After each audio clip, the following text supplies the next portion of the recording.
Kembali lagi di Cerita Cinta Channel. Jangan lupa like, comment, and subscribe ya. Terima kasih. Dia selalu terlambat pulang, pasti untuk bertemu wanita murahan itu. Wira menggerutu dalam hati.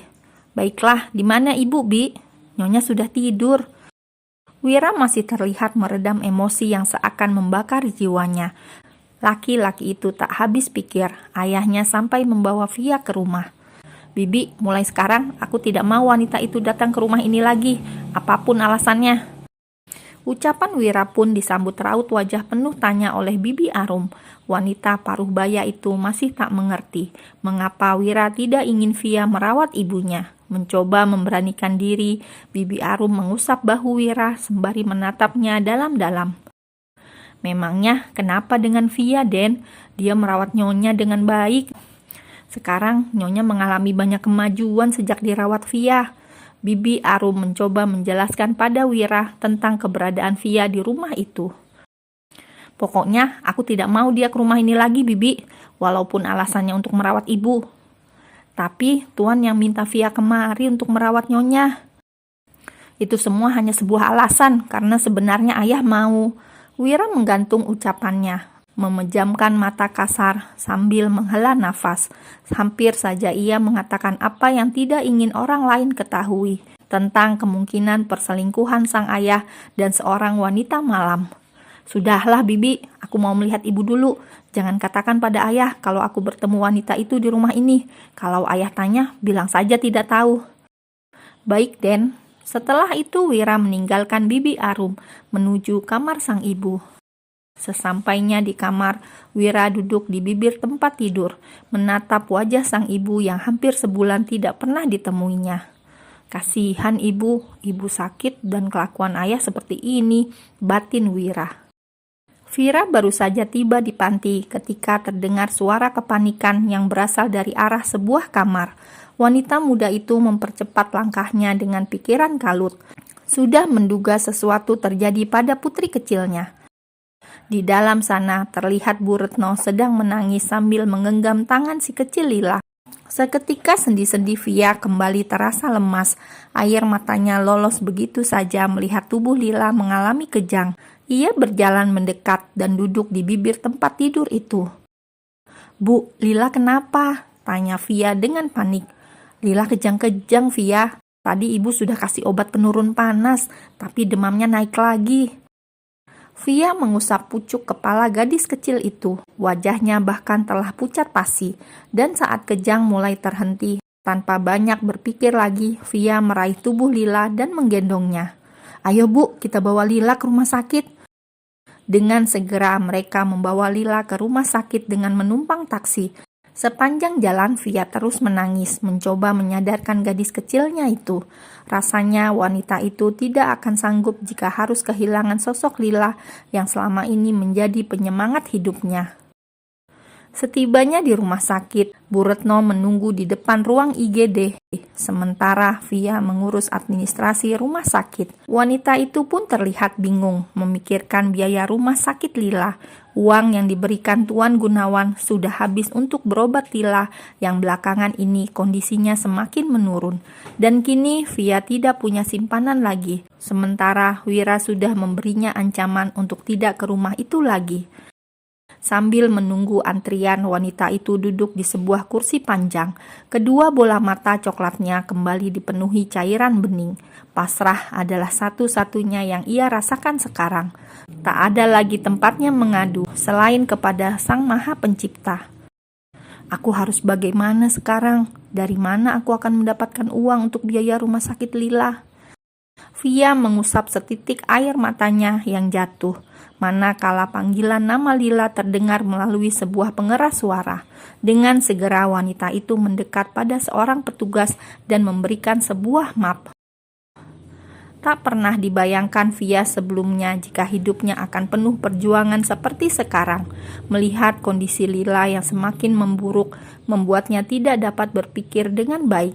Ia sudah mencari pekerjaan kemana-mana, namun belum mendapatkannya. Hari itu, setelah melamar kerja di sebuah percetakan, Via berjalan kaki menuju rumah sakit tempat Lila dirawat. Langkahnya terhenti saat sebuah mobil mewah berhenti di sisi jalan.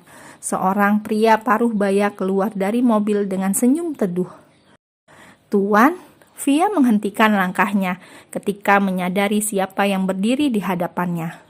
"Via, bisa kita bicara sebentar?" ucap Tuan Gunawan. Wanita itu menundukkan kepalanya, teringat kembali ancaman Wira beberapa waktu sebelumnya yang mengancam akan menghancurkan hidupnya jika ia masih mendekati keluarganya. "Maaf Tuan, tapi aku sedang terburu-buru."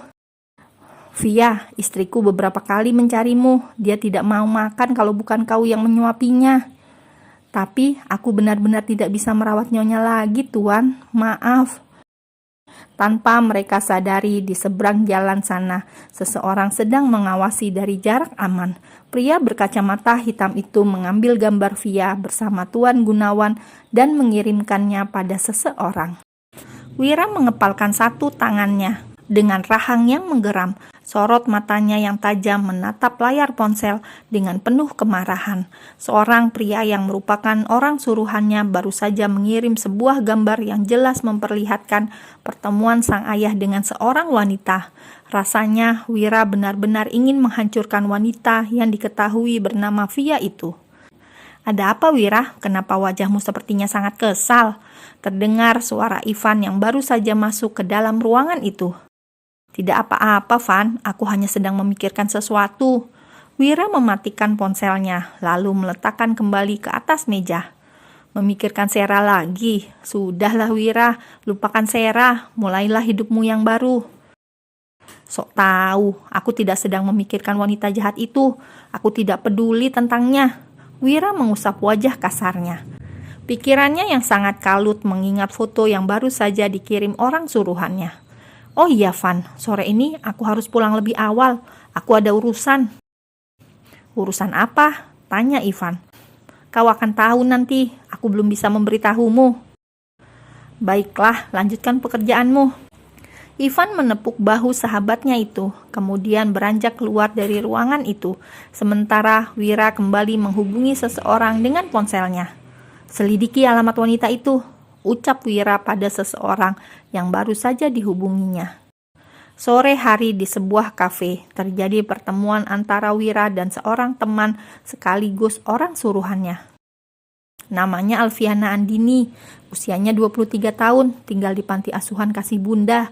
Dia punya seorang anak perempuan berusia 4 tahun yang sekarang sedang dirawat di rumah sakit, ucap seorang pria seraya menyerahkan beberapa lembar foto.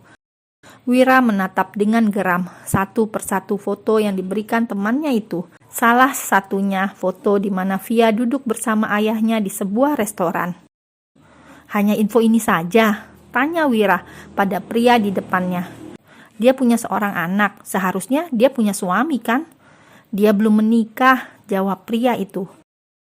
Decakan diiringi seulas senyum sinis terbit di sudut bibir Wira. Tentu saja anaknya itu pasti hasil hubungan gelapnya dengan seorang pria. Entahlah, aku belum dapat info apapun tentang itu. Tapi yang pasti Alfiana Andini belum pernah menikah sebelumnya. Wira yang sedang dikuasai emosi itu merobek foto-foto Via dan melemparkannya ke sembarang arah. Ia berusaha menahan amarahnya. Di rumah sakit mana anaknya dirawat dan sakit apa dia? Rumah sakit Cipta Harapan. Aku tidak tahu anaknya sakit apa. Pihak rumah sakit tidak mau memberikan data pasiennya. Tapi yang aku dengar, dia sedang kesulitan mencari biaya rumah sakit anaknya. Raut wajah Wira yang tadinya menggeram perlahan mulai normal kembali. Entah mengapa ada rasa iba di dalam hatinya. Namun ia segera menepis perasaan itu. Kebencian pada Via mengalahkan segalanya. Kenapa aku harus kasihan padanya? Dia pantas menerimanya karena semua perbuatan buruknya. Dan sepertinya aku bisa memanfaatkan keadaan ini untuk memaksa wanita itu menjauh dari ayah. Baiklah, terima kasih infonya. Aku akan menghubungimu secepatnya. Sekarang aku harus pergi. Buru-buru Wira meninggalkan kafe itu menuju parkiran setelah berpamitan pada orang suruhannya itu. Mbak, ini total tagihan yang harus dibayar. biaya rawat inap dan obat-obatan, ucap seorang petugas administrasi seraya menyerahkan secari kertas pada Via. Kedua bola mata wanita itu pun terbelalak melihat nominal yang tertera di dalam kertas itu. Biayanya mahal sekali. Dari mana aku bisa mendapat uang sebanyak ini? Aku sudah tidak punya simpanan. Sekarang aku harus bagaimana? Dalam batin Via. Bu, apakah aku bisa meminta keringanan waktu untuk melunasi biaya perawatannya? Tanya Via pada petugas wanita itu. Sambil tersenyum wanita itu menjawab, biasanya kebijakan dari rumah sakit akan memberikan waktu 3 hari untuk pembayaran. Mendengar ucapan wanita itu membuat Via memejamkan matanya. Entah dari mana ia akan mendapatkan uang sebanyak itu dalam 3 hari. Via mundur perlahan, menjatuhkan tubuhnya di sebuah kursi sambil menatap lembar tagihan itu. Kedua matanya yang sayu dan lelah kembali dipenuhi cairan bening. Akan tetapi, sebisa mungkin Via menahan agar air matanya tidak terjatuh. Dalam hati masih ada keyakinan bahwa sejatinya Tuhan tidak akan memberi manusia ujian melebihi batas kemampuannya. Tiba-tiba sepasang sepatu berhenti tepat di hadapan wanita itu. Via mendongakkan kepalanya, hendak menatap siapa yang sedang berdiri di sana, dan alangkah terkejutnya Via menyadari Wira ada di sana dengan wajah datar seperti biasanya. Ia segera berdiri dari duduknya, menyembunyikan kertas yang sejak tadi digenggamnya ke belakang punggung.